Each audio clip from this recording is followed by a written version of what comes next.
Well, hello everybody. Can you guess where I am? I'm in my classroom. Are you excited? Would you like me to show you around a little bit and remind you what it looked like? Well, first of all, I will tell you, I came to my desk and I found a little baby sitting under the desk. These things are like crawling out of the woodwork. They are probably the cause of the pandemic. We're gonna call her Corona. So here's the room. I need you all to put your phones up. Let's see, we should probably say the pledge. I hope you've been doing that every morning. There's our calendar for what we should be doing this week. So apparently, last time I saw you, we were watching Schindler's List. Hope everyone's doing well. I came up here to do some work today, actually, on Hamilton stuff. So here I am wearing my Hamilton shirt.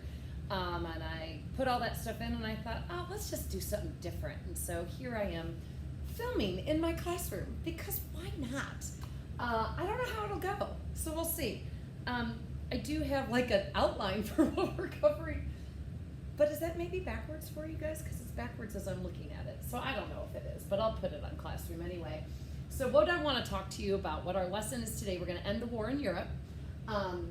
Yesterday you guys had a nice little reading day, so hopefully you read, and that was kind of a nice pace day. I feel like I have been giving you kind of a lot of work lately, but I don't know if you agree with that or not.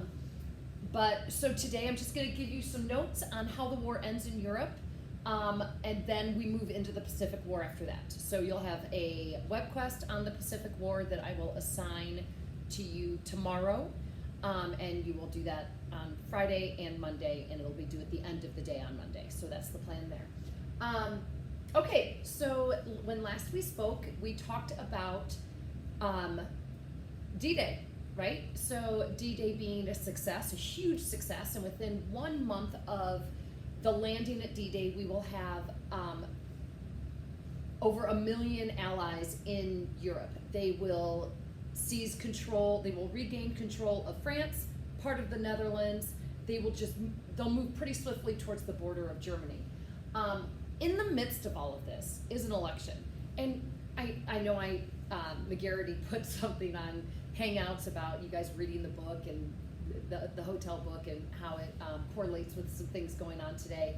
There are a lot of things that you can kind of correlate with the rationing I talked about between then and now. There's a lot of things with World War II that can be related to today. One is the election, right? So we are in a pandemic right now, and in the middle of all this, our democratic society is still moving forward, right? We're slowed down, we're quarantined, but we're still going to have an election. Mark my words, in November, there will be an election. How it will end, I have no idea. I'm done predicting anything in the world. But because I never thought I'd be teaching to an iPad in April. So anyway, in the middle of World War II, we've got another election, right? So you remember, I'm sure you remember, that FDR was elected in 1932 in the midst of the Depression, re-elected in 36. He is going to be elected again in 40, which as I'm thinking about it, I'm not sure I ever talked about that, but he decided to run for a third term because he realized we were at the crux of maybe getting involved in a war. We still weren't completely out of the Depression. He and Eleanor met and said, we have not completed what we started. And so he runs for an unprecedented third term, and he wins. Now, in 44, he can maybe run for a fourth term. And he and Eleanor talk, he and his advisors talk, and they realize, well, who's better armed and ready to move us through the rest of the war?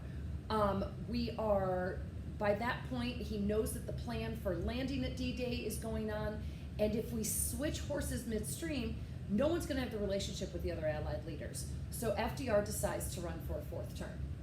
Now, here's what FDR looked like in his first term. Here he is in his second, third. That's his fourth term. This is what he looks like as he's approaching this candidacy. He doesn't look good. He doesn't look healthy, and he's not. Nobody that would look at this man would say, I bet he's gonna live through this fourth term.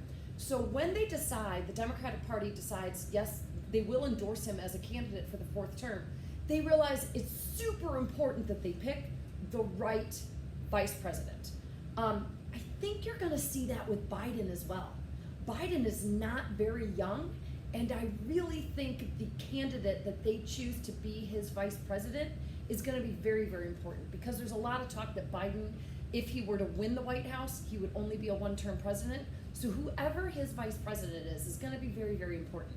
In this case, they knew in 44, there's a good chance this guy isn't gonna live through this fourth term. As a matter of fact, there were doctors that were looking at him and saying that somewhat publicly, but not like they would have today. So as I think you all know, the guy they choose as his vice president for his fourth term is from Missouri, Harry Truman. And I love Harry, and I can't wait to tell you a little bit about Harry Truman. So in 1944, I've got some pictures of other presidents and what it does when they age. So here you've got a guy aging from 1932 to 1944 here. Here you've got Willie aging quite a bit in just 8 years. Boy, his hair went white. Stressful to have all those relationships.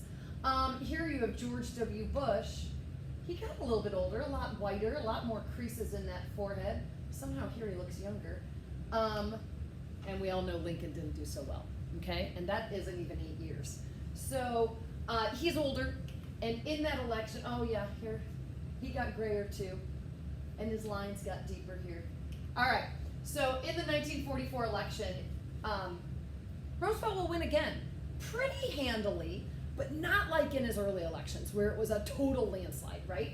So the middle of the country, your more kind of conservative Midwestern states are like, dude, how much longer are we gonna let this guy run our country? It's becoming a bit of a dictatorship. So he doesn't win as definitively as he had in the past, but here he goes, our one and only president that will be elected to 4 terms in office. He will not survive this term, so they were right in trying to choose a really powerful and intelligent vice president. So let's talk about what happens. He gets elected, and while this is going on, we are raging. Oh, that light is really not good, is it? You can't really see. Ooh, I can pick it up and move it. Having fun today, children. So what happens? Ooh, that's close. That's me, close up. So, oh yeah, look at that. Oh, but is it backwards for you? Oh. Anyway, we were gonna have a battle to rage. You can kind of see the arrows here, where arrows are going in and out towards Germany. So what happens is, as we take over, ooh, focus. Oh, look at that, I'm fancy. So if you, and you might be able to zoom in, I don't know. If you notice here, you've got the Soviet Union pushing west towards Germany. And then you have the Allies who jumped the pond here from England, and they're gonna move into France, and they're gonna start to move east. So what are they gonna try to do? Oh, they're gonna try to make a German sandwich. Sauerkraut sandwich? I don't know what that would be. Anyway, so each of the large allies are going to be marching towards each other into Germany. That's the goal. That's what's happening here. From once we land on June 6th of 44 onward. Okay. So what will happen at what is called the Battle of the Bulge? I know you can't really see that. Maybe I'll draw a picture for you. But at the Battle of the Bulge, what happens? I've gotten very dark. Woo, there I am. At the Battle of the Bulge, what occurs is George Patton is leading his troops into the Ardennes forest, which was a forest that we talked about in World War I. It's a very heavily fortified forest right on the border of Germany and France. And as they move into the Ardennes, as Patton often does, he's moving faster than his supply lines. He is a guy that, when in doubt, fight. And he moves. And oftentimes he moves ahead of his supply lines. Well, he moves ahead of the supply lines, and then a big fog, this is December of 1944, a fog descends right into the Ardennes forest. And you guys have known if you've ever driven to school in the morning when it's really densely foggy, well, of course, planes can't take off. You can't hardly see in front of you. So he ends up moving his tank so far that they run out of gas. Well, normally what would happen would fueling planes would come and bring more fuel. Well, he can't because the fog is so bad. So you've got the Allies stuck right outside, right at the border of the Ardennes forest, and the Germans see that as an opportunity to launch an attack towards them. They're stuck, they can't move, and so this ends up becoming, on December 16th of 1944, the Battle of the Bulge. And the Battle of the Bulge simply is, I don't know if this is gonna work, but we're gonna try all sorts of new things today. Let's see, well, no, maybe I'll just draw it, unless that works. Can you see this where, oh, you can see it. See, I don't have to draw for you, even though I know you all want me to desperately. I'm having a hard time holding this. Okay, can you see where this is the Germans, and they move against the Allied line, and you see how they push this solid line here is the Allies, and they push them back, and they make what's called a bulge in the line, where the line looks like it's going to break back on itself. That's simply what happens. This is probably making you guys dizzy. But they push back the Allied line, and then they make a bulge. Well, it looks like they're gonna break through the line. Well, guess what happens in pure Hollywood fashion? The clouds lift, the fog lifts, the planes take off, they bring us the fuel, and Patton fuels up his tanks, and there you go, all right?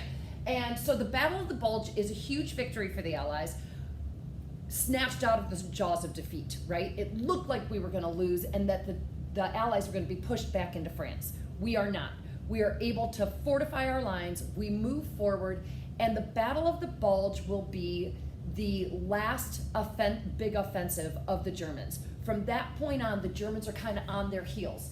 They're being pushed back into Germany while the Russians are moving towards them. So now they're getting smushed in the middle of their country. And this is good, unless you're a German, okay?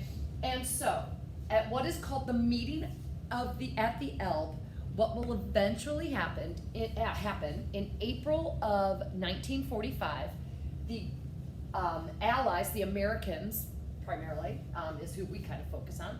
The Americans and the Russians will meet at a river called the Elbe. The Elbe River is in Germany, and the Germans move through the eastern part of Germany. The Americans move through the western, and the British and the French move through the western, and they meet at the Elbe. Now and that's where they shake hands. Some of them have met their first Russian, some Russians have met their first American.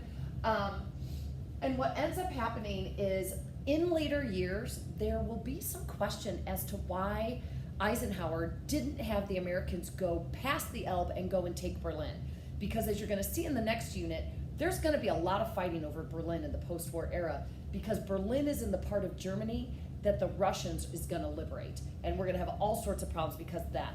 But Eisenhower was told to take the military targets and to stop at the Elbe. He said, I wasn't a political general, I was a military general. And so I did what the military told me to do. And, he was right at the time. So, let's talk about what happens to the leaders of those European countries. First is Mussolini. Can you see what happened to Mussolini? Do I need to bring you a little closer? If it looks like two people are hanging upside down, it's because they are. So what happened to Mussolini is, I mentioned that when the Allies moved into Italy, Hitler moved to hide Mussolini so he didn't get overthrown by his angry people. And it worked for a while. Mussolini, I think I told you, he took his girlfriend Clara instead of his family and children and wife and all that. He took his girlfriend with him to Lake Como, and that's where he hid out. Well, there's a group of Italians that did not like Mussolini anymore. He felt that he basically led to the slaughter of an entire generation of their men, and they were called the partisans. And the partisans were working very hard to overthrow Mussolini and help the Allies. Well, some partisans found where Mussolini was hiding, and they came to his door and they essentially said, you're in danger here, we're here to protect you. They didn't say they were partisans. And they took Mussolini and his girlfriend, Clara, and they took him in the car, and they pulled him out of the car, and they shoot and kill them. And they assassinate Mussolini and his girlfriend. And then, and here's the part that just shows you how mad people can be, they take them to a square in Milan, and they hang them both upside down. First of all, hanging upside down like that is it's disrespectful.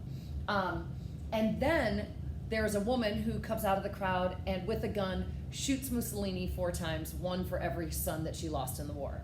People come and spit on their bodies. They beat their bodies. They desecrate them completely because of what they think Mussolini and his armies did to the young men of Italy. And here is what is left of Mussolini and Clara.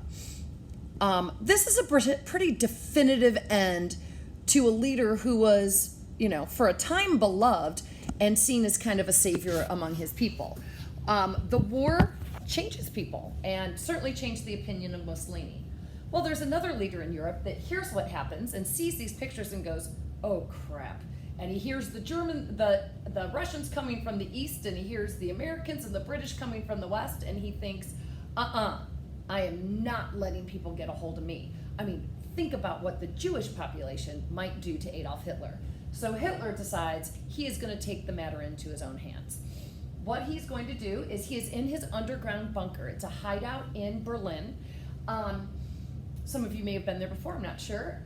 But he and his longtime girlfriend, Eva Braun, on April 29th, so Mussolini is assassinated and beaten and hung and all that stuff on April 28th.